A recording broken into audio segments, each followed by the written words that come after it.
everybody. Welcome to a Thursday post-game edition of the Glen Kuiper Show, All Giants. As we get to talk about a win, we get to talk about a sweep. We'll do that with a very special guest, and I mean the special guest. We're super excited to have him on. We'll introduce him in just a little bit. You guys know the drill. As always, hit the subscribe button, hit the like button, get your comments and questions out there. We like to check in and answer some of those questions if we can.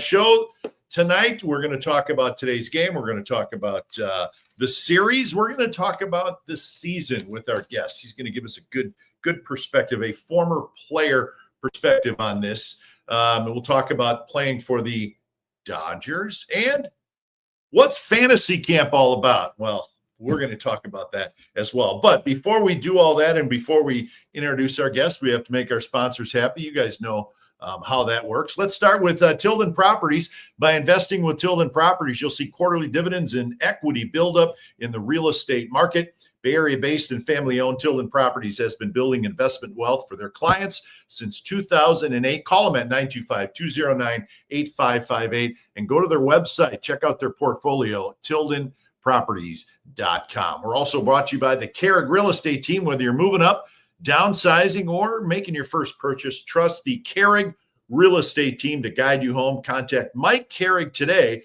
for a free home sale or purchase consultation. Call Mike at 925-548-4132 and go to their website at kehrigteam.com.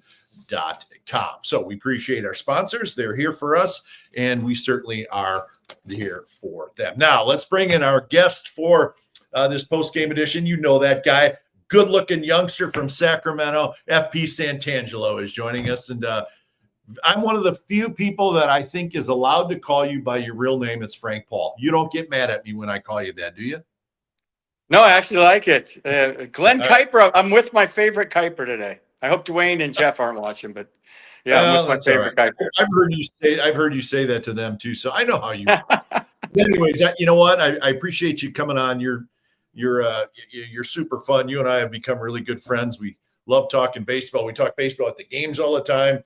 Many nights we sit together and watch the game, and it's something I've actually enjoyed a lot the last couple summers. Just sitting there watching the game with you and kind of kicking it back and forth, and I learn a lot from you. But I did want to tell you that sitting and watching the game with you is one of my favorite things that I do now when I come to the ballpark. Why? Come on. No, it's good stuff. No, I enjoy watching with you too. We chop it up. We talk strategy. We talk baseball. We pretend like we're broadcasting the game together sometimes. It's fun. And we pretend like we actually know what we're talking about, but that's certainly in question. So let's start with today's game. FP Giants walk off the Cubs' 5th straight win. Hard not to like today's game. Their 5th win in a row. They walk it off. All the fun stuff that happens, a 4-3 final. What were some of your initial thoughts about the game today? I thought Webby was Webby. It all starts with pitching, right? So, I mean, he did his thing on the mound. He did a great job. And then, they've homered 11 straight games. They're starting to play the type of baseball they played in Scottsdale. They're starting to play the type of baseball they played in April and May. And, I mean, stranger things have happened. There's 28 games left, and they'd have to go on some kind of run right now. But it just seems like, and I talked about this on the postgame show on KMBR last night, that whatever you expect out of the 2025 Giants, the opposite happens. So if the White Sox roll into town or they go into Chicago, last place team, they struggle. The Marlins, the Pirates, we can name all the AL Central teams too. And then you go up against the big boys in Milwaukee with the best home record in baseball, the best record in baseball. Those guys play the game the right way. They're hard to beat. They're hard to go through that lineup 3 times because they're scrappy and they put the ball in play. They take 2 out of 3 in Milwaukee, and then they sweep the Cubs. So they're playing a very confident brand of baseball right now. They got their swagger back. They got their mojo back. It's been missing for a while, but they got it. So Jung-Hoo Lee wins it today, his first career walk-off. Willie Adames, a couple of home runs. That's always good to see. And let's get your thoughts on Willie. If you look at his career, FP, and I look back, and the years where he's been an everyday player, we're not going to count 2020 because of the abbreviated season, but so the last 5 years, his average home runs and RBIs, 26 homers, 83 RBIs. Now he had the monster career last year, but he's right where he is on average the last 5 years and he's never been a 270, 280 hitter. So seeing him in what he's done in the second half is great because I think we're seeing the real Willie. And when this season is all said and done with, like you said, 28 games left, the basic offensive numbers for him, doubles, homers, RBIs, aren't going to be a whole lot different than they have been in any other year per average. You got a chance to hit 30. Yeah. Number 24 today, and there's 28 games left if he hits 6 taters. Look, what Willie Adames has been through this year, like we just went to Milwaukee and we saw the love for Willie there. I mean, standing ovations, and you could tell that he misses the people of Milwaukee. He misses the organization, and that's understandable. They fell in love with him. He fell in love with that place. So you go to a new place and there's an adjustment period, and maybe you're trying too hard to justify the contract or show everybody in your dugout, in your clubhouse, your coaching staff, the fan base, how good you are. And he tried too hard early. And I'll say this about Willie.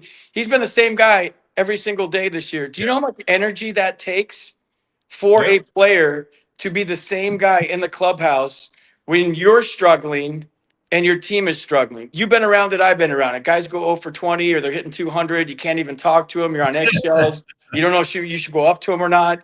So the energy that he spent this year, he's had to concentrate and grind as a person and his personality to show up every single day, the same guy. He's had to grind this year. And the fact that he's finally getting a payoff for all that, and you can see the joy and excitement with the Gatorade after the game, the way he's popping out of the dugout, which he's done all year. But maybe there was a time, and you'd have to ask him, I don't want to put words in his mouth, where that was kind of manufactured. Like, I got to be this guy every day. And that takes energy. I got to be this guy. I can't get my dauber down. If I get my dauber down, I'm a leader and everybody else does. But now it's natural. Now he's playing well and they're winning and he's having fun. So that doesn't take any energy. He could just literally be himself and go in there, have a great time. He's producing now. He's walking the talk. And these guys are all having fun again. That's my favorite part of this run they're on, this 5-game winning streak. They're having fun playing baseball. A lot of times as major leaguers, we get away from the fact that it's a kid's game. It's fun. It's simple. Throw the ball, catch the ball, hit the ball. And you start to overthink it. And, even if you close yourself off from social media, your family's still texting you. What's going on with you guys? What's happening? What in the hell's going on? Your swing looks this. My dad used to call me every night and say, like, we go over our swing. Now there's none of that, right? Now they're just showing up. They're a little more free and easy. I don't know if it's because, they're so far behind in the standings that they're just playing loose right now.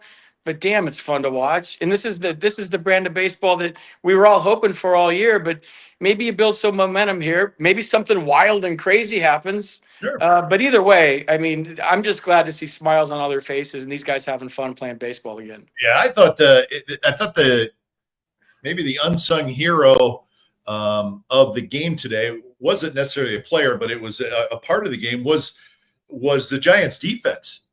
If you look at this game, FP, Adames made a great play in the hole. In fact, Bob Melvin said it was maybe the best play he's made all year. He kind of did a jump throw like Jeter.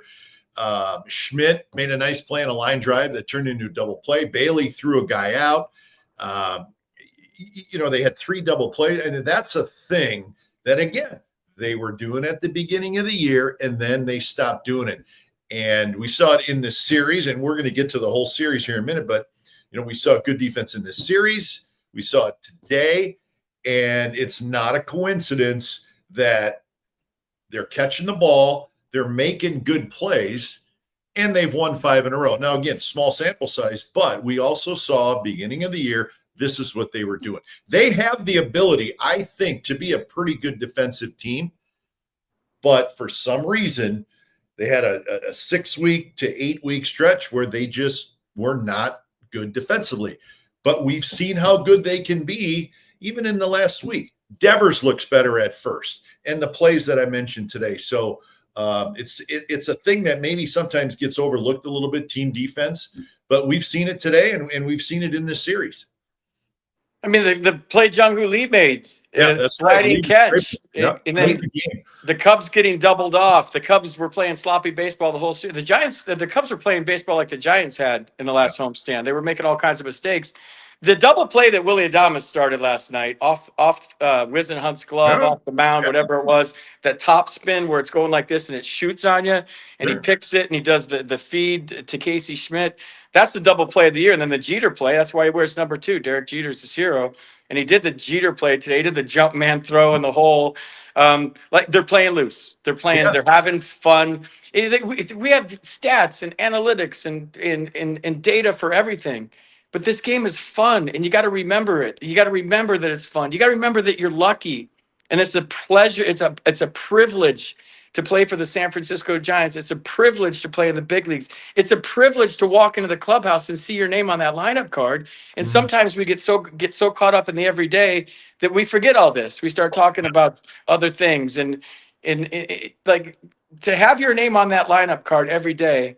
You should never, ever take that for granted. Felipe Alou used to call it being free. He'd say, when you get to a point in your career, you're free and you can walk in the clubhouse and you don't have to look at the lineup card. But still, even those guys that are free, the way Felipe called it, you got to look at that card every day and say, damn, I'm in the lineup today. Yep. I'm going to do something to help my team win. And you can kind of see it up and down the lineup right now. Everyone's doing something to help this team win. Yeah, let's take a quick rundown of this series. So they sweep the Cubs. And it's those little things. They were much better with runners in scoring position. So to me, this series was sort of a microcosm of they did things well that they weren't doing well at all in this brutal stretch of 2 months. They hit well with runners in scoring position. Wednesday night, they only struck out 4 times. Today, they only strike out 6 times. Now, they did strike out 10 times on Tuesday, which is just sort of the thing. But put the ball in play more, get some hits with runners in scoring position. And the thing that quietly was really impressive, FP, was in this 3-game series, the bullpen, 9 innings, 2 hits, no runs. And the bullpen it's not the same bullpen, we all knew, obviously. But think about that. 9 shutout innings with 2 hits allowed from a bullpen that's it's a whole different group.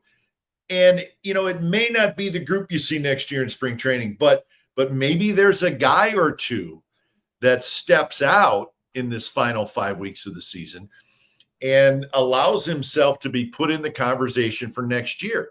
So I thought the bullpen thing was big in this series. And Joel Pagero throwing 102 miles. I like guys that throw gas at the end, man. I'm old fashioned. I don't like guys that come out and try to trick you with trick pitches.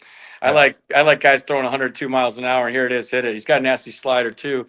Ryan Walker's got a 0.71 ERA in the month of August. I saw that today, and that's not even counting today. That was before today. So there's some guys taking advantage of opportunities. We talk about grinding mentally. There was a time when Ryan Walker was lost this year. Like lost.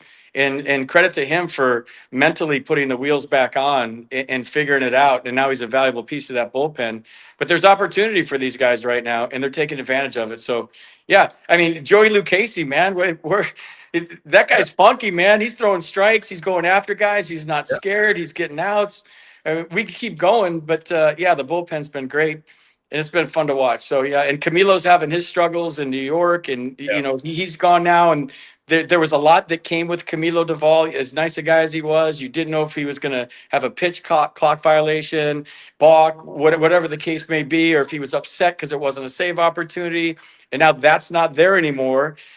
Even though when he was good, he was as good as anybody. So it's kind of everything's fresh right now. Everything's crisp right now. And like I said, man, 28 games left. They would have to go some crazy record. And I don't believe in saying, they got to go 24-4 or 26 and whatever, 26-2. They just have to win one game at a time. Just go 1-0 every day and focus on what you can control. You can't control the schedule. You can't control winning streaks. You just go out and try to play a good baseball game every night and see where this thing lands. Yeah, so they've won 5 in a row. Up next, Baltimore, at Colorado, at St. Louis, and then home to Arizona. So I'm not a big believer in especially this year. Look who we're playing. We should beat those guys. Those are bad teams, Glenn. Yeah, that's what I'm saying. You look at the schedule, but this year has showed you that it's not who you're playing, it's how they're playing. But that is who is next, coming up. So we'll see what happens. But at least they're playing good baseball. And I do think it's important moving forward. They need to play. They need to play well and give these fans something to look forward to. And I think that's why it's important when you say look forward to next year. The guys that are going to be here, Adamas is playing well, Devers is playing well, Lee is playing well.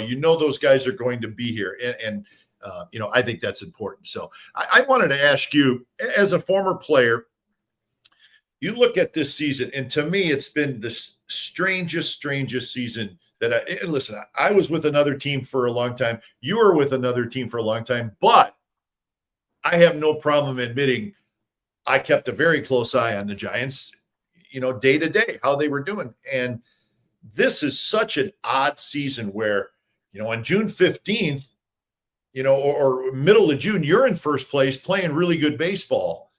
And then it just falls apart. So what is your take just from this season as we see it on the screen, the roller coaster season, from just trying to explain what the hell happened? We know what's happening now and it's great, but what happened? Well, first of all, when I was with another team for a long time back east, I would watch the Giants games. And Dwayne and Mike would put me to sleep every night. I would literally lay my laptop on the side of the bed with the MLB package and have my head on the pillow and be watching Giants games because it's on the West Coast. And I got caught. Yeah, I got caught a couple times in the A's booth watching the Giants. They didn't like that at all. They were not. Sorry. But I don't know what happened this year. I have my theories and my philosophies, but I'm not in the clubhouse every day. I get there at 4:00. These guys get here at noon. The coaches get there earlier than that. But everybody in the clubhouse is saying the same thing. And I've had friends say, well, Logan Webb said he doesn't know what happened. And Willie Adames says he doesn't know what happened. And Bob Melvin says he doesn't know what happened. Sometimes you just don't know what happens. It's that there's no big cover up here like this guy hates this guy and this guy's Jeff Kent and Barry Bonds are fighting. And there's nothing going on in that clubhouse that I've seen or we would have heard of because you're with the team all the time on the road. It's just one of those things where they played so well in spring training. They had such a good vibe. April and May were great. They went on the road. They beat the Yankees 2 out of 3. They're playing good, fundamentally sound baseball. They're doing all the things on offense. They're getting guys over, getting guys in. They're making the plays. They're playing exactly how Buster Posey drew it up. Mm-hmm. And then all our expectations went through the roof. The fan base expectations went through the roof, and maybe their expectations went through the roof. Or all of a sudden they're like, we're 1 game back of the Dodgers. We just got Devers. Here we go. And then they got tight. And as a group, when you walk into that clubhouse, and right now, if you walk into that clubhouse, they're probably hooting and hollering. The foggers going, the DJs going, they're celebrating wins. It's loose, and you can say whatever you want. You can do whatever you want when you're winning. It's funny on the bus, on the plane. You don't have to worry about what you say. But when you're struggling at the highest level, when the almighty W is the ultimate thing, it can get weird, man. It can get quiet. Guys can start pointing fingers. If anybody could point a finger this year, it's Justin Verlander. I mean, he's had so many 5 or 6 times where he's left the game with a lead, and he's trying to get to 300 wins, and he hasn't done that. So it's just it might be one of those explainable things. I would love to tell you, hey, I got some dirt, man. This guy hates this guy. these guys don't like Bob. It's none of that, dude. It just happened. And I've been in baseball a long time. And I've been around it every single day for a long time. And I've never seen a team with so much talent just kind of lose their mojo. And I think it might be as simple as that. They lost their mojo. And then what happens is you try to press and grind. Sure. And God, we got to get it back. Come on. And then you got to play loose, man. You got to play free and easy. If you start clouding the brain, you start pressing, start swinging at pitches you normally don't swing at. You say, I'm going to do it today. I'm going to be the guy that changes this. And like Elliot Ramos said, you just pass the baton. When you're going good, you trust the guy behind you. He trusts the guy behind him. If I'm not going to get my pitch here, I know he's going to do it. But if you're all struggling, it's like, I'm going to do it. Watch me break us out of this. And I think they went through that for a while. Yeah, and what I wanted to ask you, FP, is all the stuff you're talking about. When you were a player, what happens as a player when a team gets in a funk like this? And I don't know if you ever went through a 2-month period like this as a team you were on, but you were in the clubhouse, you were a big leaguer for a long time. When you see this happening, and when a team sees this happening where wait a minute, things are going off the rails here. And you see the season slipping away, and you keep grinding and you keep playing hard and nothing goes your way. And now this has been going on for 3 weeks. Now it's been going on for a month. Now it's been going on for 6 weeks, and our season is completely gotten away from us. What is going through your mind as a player?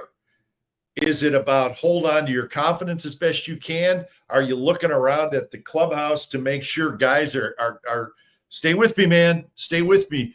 And I wanted to ask you that because I'm curious about what it's like as a player when this is happening. Well, you said a couple of months. I did that for 7 years personally. No, you did not. You did. That was you're talking about every day for me for 7 years. 7 years is a long time. You did good.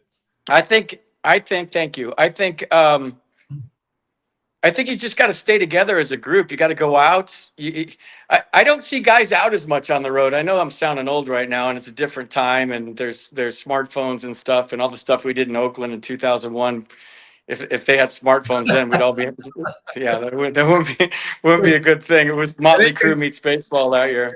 But 25-man roster if that was going on back then. But you could go to dinners and hang out and solve all the world's problems and solve your team's problems at dinner. We used to sit. Murph used to have a big orange cooler full of Coors Lights, and we go kiss the wives and kids goodbye, and we'd sit in the clubhouse. JT, Richie, Billy Miller, Rob Nen, other guys, and we'd sit there for 2 hours after the game, and we'd talk about baseball, and we'd talk about what we could do to be better. And we would make fun of Dusty sometimes. Can you believe what Dusty did tonight? But we were solving all the problems, and we were together. In Oakland, I've told you these stories many times. We go out 18 guys deep, and we'd have a good time. So if you just go to the yard, struggle, go back to your room, sometimes that'll just eat you alive. Yeah. And you have to have some sort of release and some sort of outlet. Now, I'm saying all this, and I don't know if these guys do that or not. I don't. I do know that it's a different time. But how do you solve that? I mean, if they knew, they would have. But you just got to keep grinding every day. And you got to control the controllables. And the controllables are your process. And if the outcome it isn't equaling your expectations, you have to tinker with the process. And I think that goes for player individually, looking yourself in the mirror. It goes for coaches. It goes for an organization. If the outcome doesn't meet your expectations, you have to look at the process, and you have to look at it hard and say, and what I am doing is my routine. Am I just going to go through the same routine all year long if it's not working? Am I going to do the same things every day if it's not working? You got to change it up. And whether it means going out with the boys, whether it means like I'm going to get there later today and think less about it. Felipe Alou, and I know I talk about him a lot, he used to say, like, when you're struggling offensively, you can work yourself into a deeper slump by working too hard. Yeah. And getting in the cage too much. And then all of a sudden your bat becomes heavy. He would say, like, when he was struggling, he would just like pick up his bat in his locker, put it back down, go out and play the game. So it's different for everybody though. Sometimes you get so ingrained in your routine, you're so OCD, you do the same thing every day. But if the outcome is the same every day, then why wouldn't you think about doing something out of the box? Yeah. Now, did you ever have, and you don't have to name the name, but you had to have a teammate or two when the team was struggling or they were struggling where you were like, oh boy, oh man, I'm worried about this guy because we may be losing him, right? I mean, not everybody handles it great. Big leagues is tough, man. I know I used to tell this story, FP. My brother Dwayne, when he was with the Indians, they had a guy by the name of Joe Charbonneau, who was the rookie of the year in the American League, right, in 1980. He was really good, big power hitter. He was a little crazy, and he came out of nowhere. And in Cleveland, they were looking for homegrown stars, and they had this guy. He was great, right? And then the next year he was banged up a little bit, and he didn't do anything. And before you know it, he's out of the league. And I remember the thing with him, they said, was he could turn an 0 for 4 into an 0 for 20 just like that. Because mentally, he, and I'm not criticizing Joe Charbonneau, I'm just using as an example where, all of a sudden the struggles were there, and sometimes maybe a guy doesn't know how to get out of it mentally. But you had to see some guys that you were worried about, right?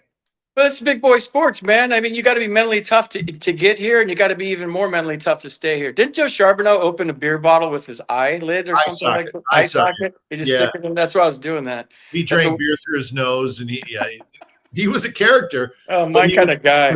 Look it up. Joe Charbonneau, 1980. He was great for 1 year, and he won the American League Rookie of the Year.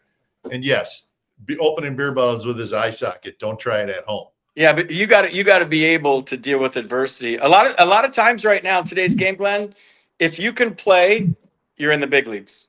If you can pitch, you're in the big leagues. Yeah. That's why I think AAA is a little bit watered down right now. So a lot of guys are learning at the highest level, and they've never failed before. Tough place to learn, tough place to fail. In front of 40,000 people every night, every game's on TV. Got the MLB network. They all get on their phones in their locker after the game. They look at social media. They get death threats from all the gamblers.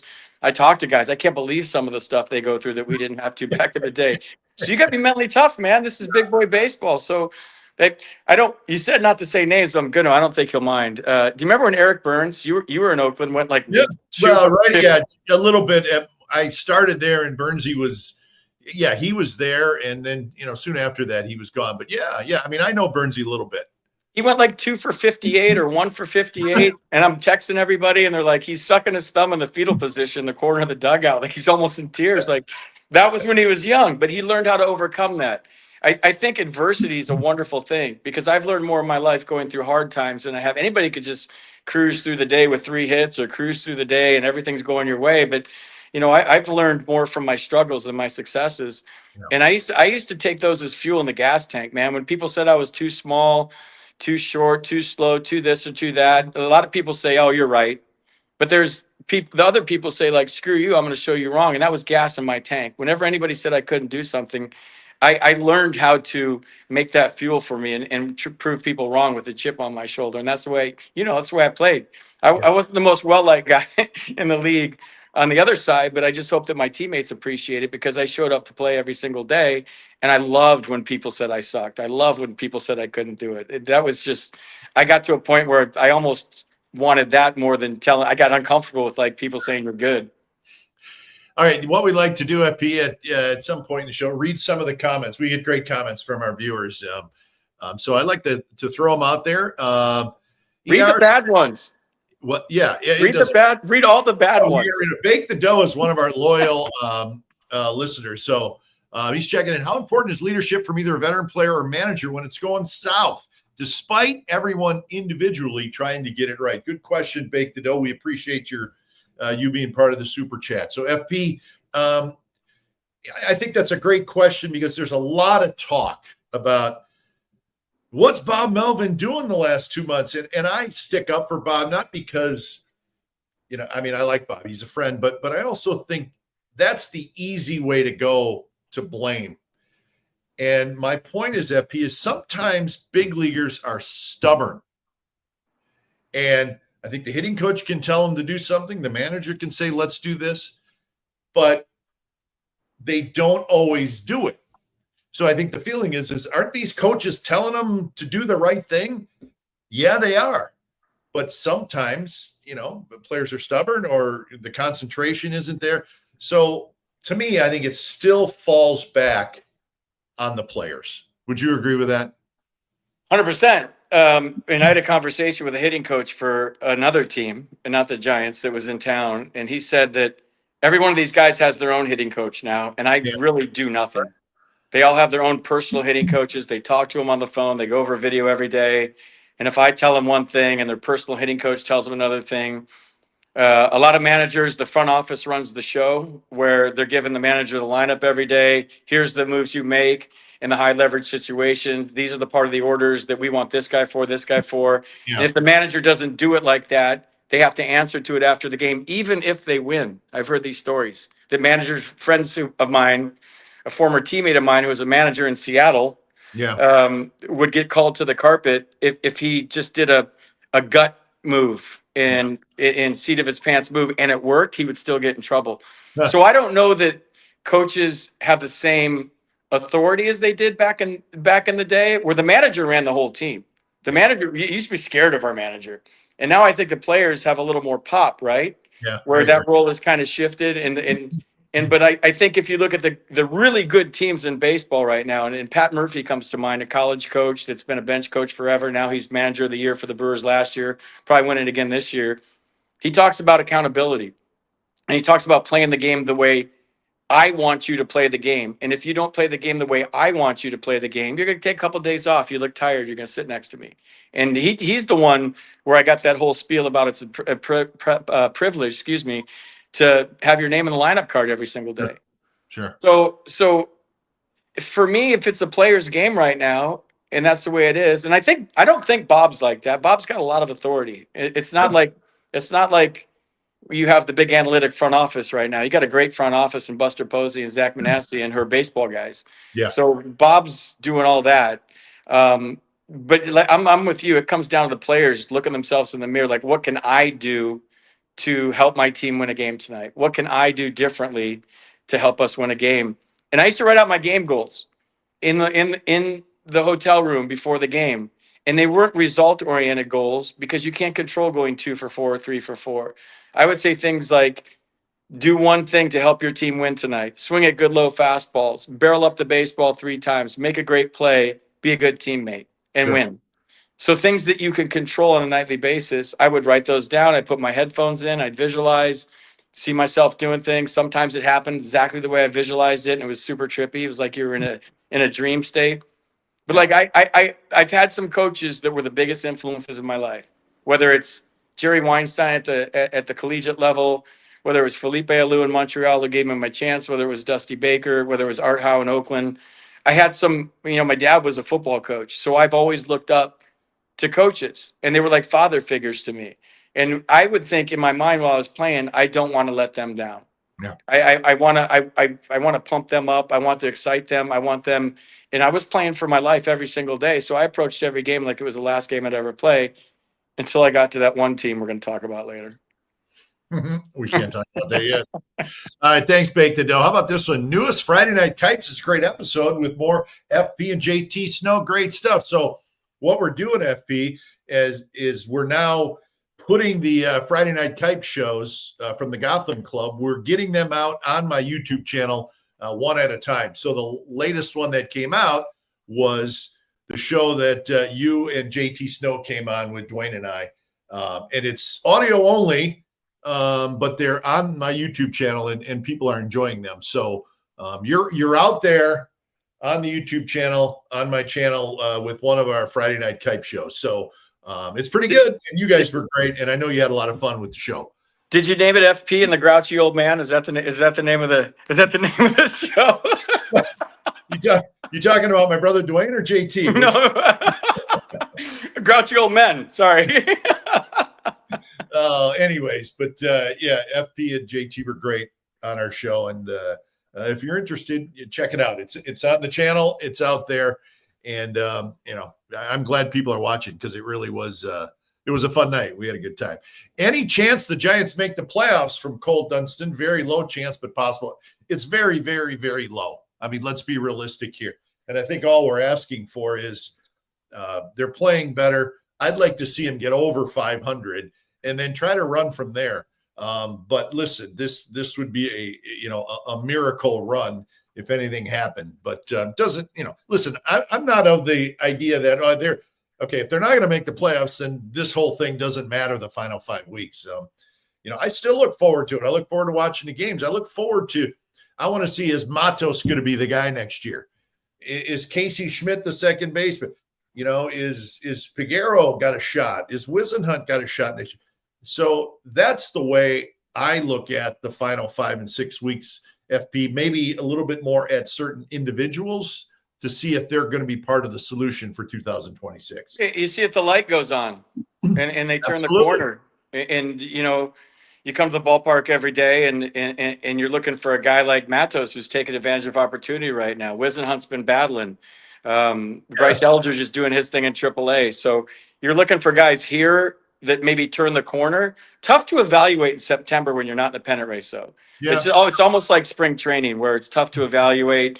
I'd rather see a guy in the heat of the heat and what he can do in a pennant race. But as far as like the chances are low, but I'm the kind of guy, and I said this on KMBR last night, that until you're down by 6 with 5 games to play, you got a chance. And I'm sure those guys in the clubhouse are thinking that too. Even Chapman the other night said maybe we got a little bit too caught up in the standings at one point this year, and now we're just playing and we're not really looking at the standings. And that could get back. That could get back to their free and easy and loose and having fun. Yes.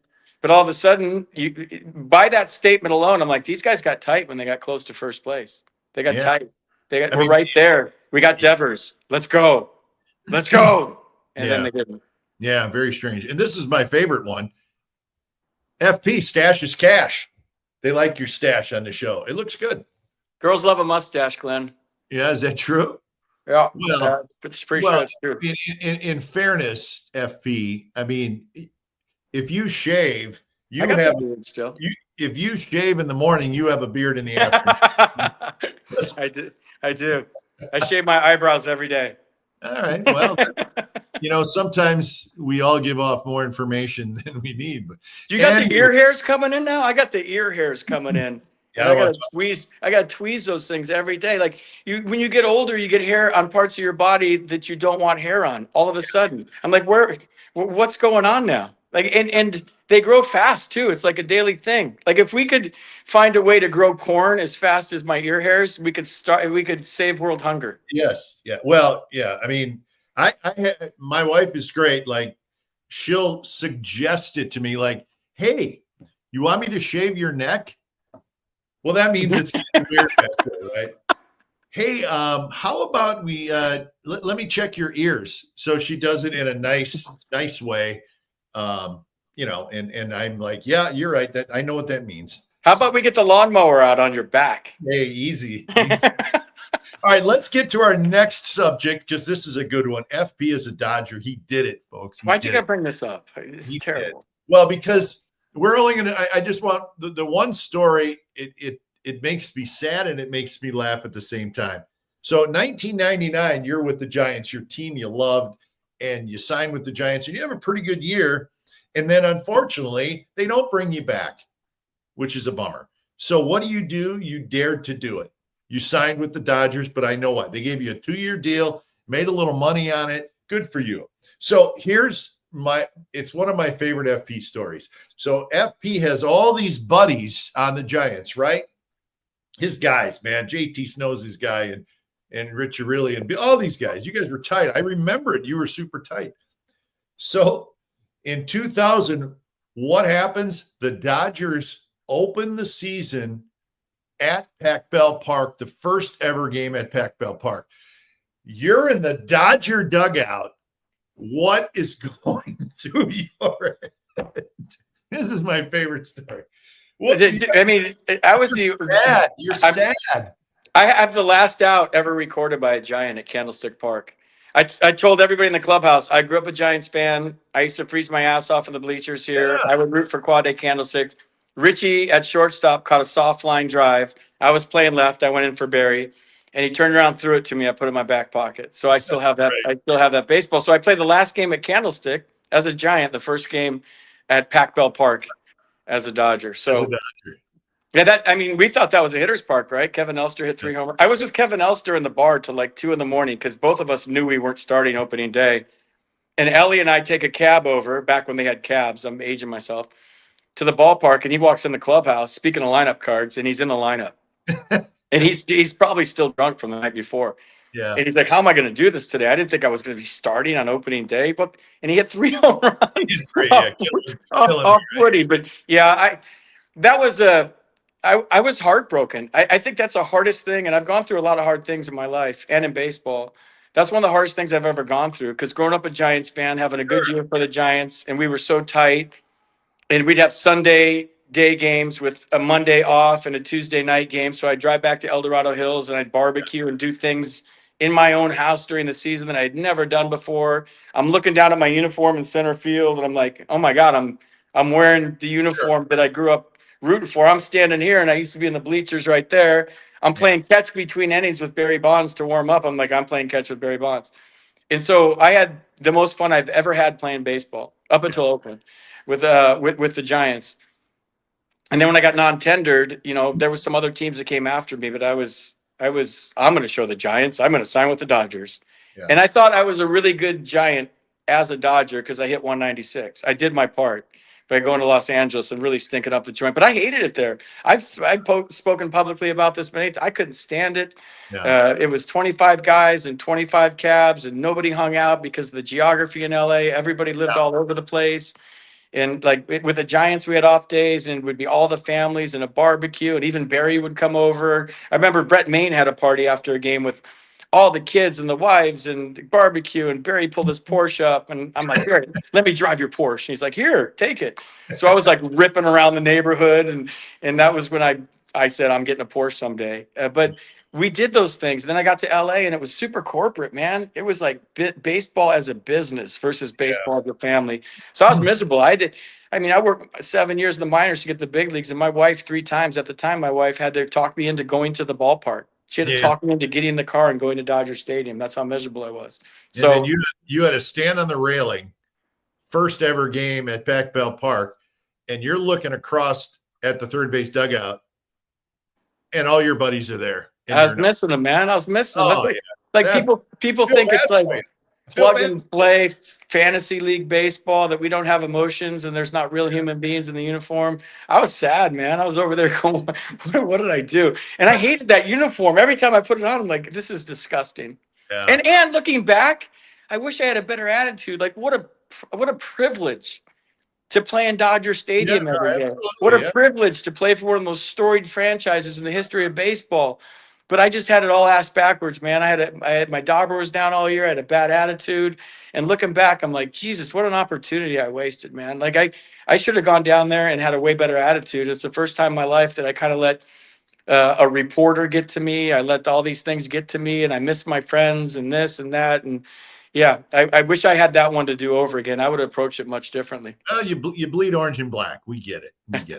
All right, so we're going to wrap up the show with a little Giants fantasy camp talk. We have to do it, FP. So FP is kind of in charge of the fantasy camp last year, and I appreciate FP for a bunch of different things, but he came to me and he went to the Giants and said, hey, you know what? Glen Kuiper needs to work the Giants fantasy camp. He's done it before. He gets how the fantasy camp works. I did it 25 years ago. And I did, and it turned out to be great. We had so much fun for a week. And I mean, we could sit here and tell fantasy camp stories, for hours, but the point is, one of my favorite things, FP, was we get there in the morning, right? And the campers are in a different locker room, but us coaches, as we call ourselves, we're sitting in there, and it's JT and it's you and it's Jeremy Affelt and George Contos and Dave Dravecki and Rich Murray, and we're all just sitting there having a cup of coffee, and it may have only been a half an hour, but how much fun was that, right? And we haven't even been out to the field with the campers yet.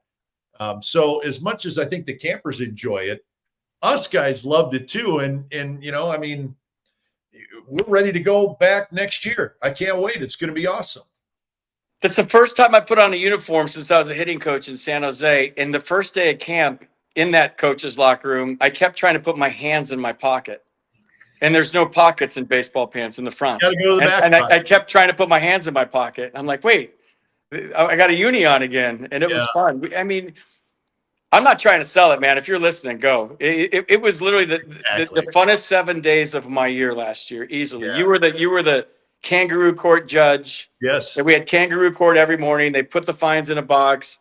And it was the best kangaroo court I've ever been a part of at any level. Because these guys really didn't know what kangaroo court was. And we had fathers fining sons and husbands fining wives and daughters fining. I mean, and it got weird. And we were, just horse laughing all morning long. And then we went on the field. That's before we even went out to the field. Yeah. Right. So it's a lot of fun. If you've never been to a Giants fantasy camp, and again, I guess maybe we are selling it, but you got to go. Even if it's just one time, take your son, take your daughter. We had a father and a daughter. We had a couple brothers and sisters there last year, and let's hope the camp, is bigger this year with more campers. That just makes it, the more campers, the more fun it is. So let's hope that it grows this year, and we can really get this thing rolling, because it's a good time. I might take it a little too seriously at times, but you know what? You put a game out there, and then I'm betting with the other coaches if we win or not, and the scoreboard's on, and there's runs on the scoreboard. I had flashbacks, man. I'm like, I want to win, and I was arguing with umpires. I was yelling. You remember the speech I gave the first day? Oh yeah, it was great. I just said, hey, it's an honor to wear this jersey. We worked our whole lives to put this jersey on. There's 6 gold gloves behind me and 4 world championships. And I grew up a Giants fan, and to wear this is a privilege. So don't go out there and get on your cell phone and go, look, honey, you've always wanted to sleep with a Giant. I'm a Giant. I said, that's BS. I go, we're here to represent the organization. And they all start laughing. I walk off. I'll do the same thing this year. I think they were buying it, though. I do. It was great. It was so much fun. Yeah. So we'll, hopefully it's a nice big group next January, and we'll turn it up a notch, FP. Let's turn it up a notch. How about that? Let's turn it up a notch off the field. How about that? P, thanks, man. I appreciate it. You're the best. You're one of my favorite people in baseball. And thanks for coming on. And you know what? Off season, I want you to come on again a couple times if you don't mind. So I'd love to. Thank you so much for having me on, Glenn. You're one of my favorite people too. I'm Team Kuiper all the way. I love your family. So thanks for having me on, man. All right, FP. Thanks, buddy. So FP Santangelo has been our special guest. He's a good one, folks. Giants are lucky to have him. So we appreciate FP. So tonight's show sponsored by Tilden Properties. As an investor, one of the best places to put your money is California's multifamily real estate. Bay Area based and family owned. Tilden Properties has been building investment wealth for their clients since 2008. Go to the website, tildenproperties.com, or give them a call at 925-209-8558. And we're also brought to you by the Kehrig Real Estate Team. Since 1978, they've been helping families buy and sell homes across the Bay Area with a legacy of client-first service. Whether you're moving up, downsizing, or making your first purchase, I did it with Kehrig Real Estate. Trust the Kehrig Real Estate Team to guide you home. Call Mike Kehrig at 925-548-4132 or go to their website at kehrigteam.com. That's it for tonight's show. I certainly hope you enjoyed it. A post-game edition of Giants baseball. Giants won this afternoon. They've won 5 in a row, so they're making a little run here late in the season, and they will host the Baltimore Orioles starting tomorrow night. So get out to the ballpark if you can. So subscribers, you guys have been great. We're closing in on 4,000 subscribers. Man, it's been moving quickly. In fact, we got a chance to get there maybe tonight. So hit that subscribe button, hit the like button, and I appreciate all of you and all your comments and everything. You can follow me on Twitter at Kuiper Baseball. Please do that. We try to put out a bunch of Giants and baseball information out there as well. So I hope you enjoyed tonight's show. Go to the YouTube, my YouTube channel, the Glen Kuiper Show, All Giants. All the shows are there. All the videos are there. Check them out. Hope you like it. Thanks for joining us. We'll see you back here this weekend for another edition of the Glen Kuiper Show, All Giants. Thanks, everybody.